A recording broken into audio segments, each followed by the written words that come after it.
Cox and Leaning ton up before Duffy takes 3 in 4. Despite a commanding position for Gloucestershire, Kent fought back effectively through Ben Compton and Daniel Bell-Drummond, who helped steer the hosts to 232 for 3 at the end of the second day. They needed 206 more to draw level, Cox and Leaning the incumbents in the middle. They'd finished the day looking strong and returned in the same form, up to a 50 partnership with 2 from Cox, the score up to 250 in the process. It was confident stuff from the pair, with the score now building ever closer to 300 early in the first session. Leaning had taken the shine to the bowling of Tom Price, and with another boundary in quick succession, he moved to 50 off 112 balls. Gloucestershire's position not looking quite as dominant now. With a swept 4 off Phillips, Leaning took the value of the 4th wicket to 100 and Kent to 300. Cox had a half-century soon after, rocking onto the back foot to Gahar, 50 scored from 112. Kent had timed this to perfection, strong late on day 2, and with a bit of pressure relieved, they were now starting to think about parity. When lunch was called, Kent had taken the deficit down to 101. It was a fine morning for the hosts. Kent cruised after the break, still Gloucestershire toiled, and still they couldn't find a breakthrough. The partnership worth 150, the score 350, when Cox turned Chappell down to fine leg for 4. It was attacking stuff from the duo, and Cox took full advantage. A reverse to Hammond found the ropes, and he'd gone to 100 off 178 balls, his 3rd ton in first-class cricket.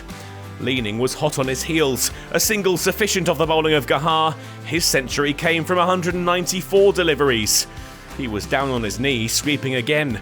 2 runs took the value of the partnership to 200, and Kent to 400, trailing now by just 38. That swiftly disappeared. Cox and Leaning fired off their shots, and the hosts moved into the lead. They were worth 250 when Leaning scampered a quick single, fortunate that the throw wasn't on target.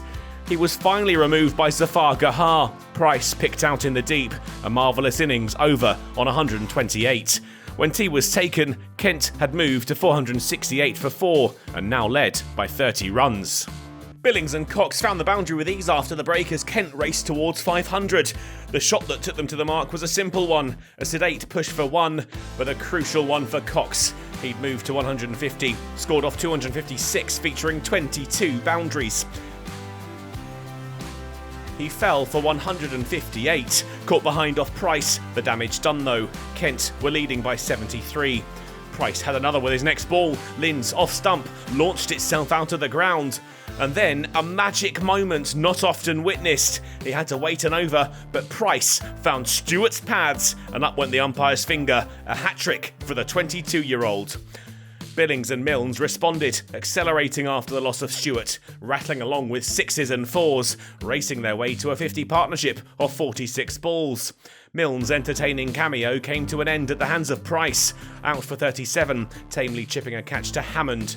2 balls later, Price had his 5th, Duffy's off stump knocked out of the ground, Kent down to their final wicket. Billings was the last man to fall, charging Dale, middle stump removed, Kent all out for 564, their lead 126. They'd taken charge of the match now thanks to that wonderful Cox and Leaning partnership in the middle order.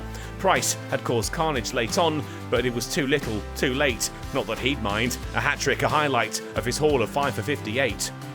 Gloucestershire got off to a quick start, 16 runs scored off the first 2.4 overs, but it was costly for them too. Scott outcaught by Cox off the bowling of Quinn for 10.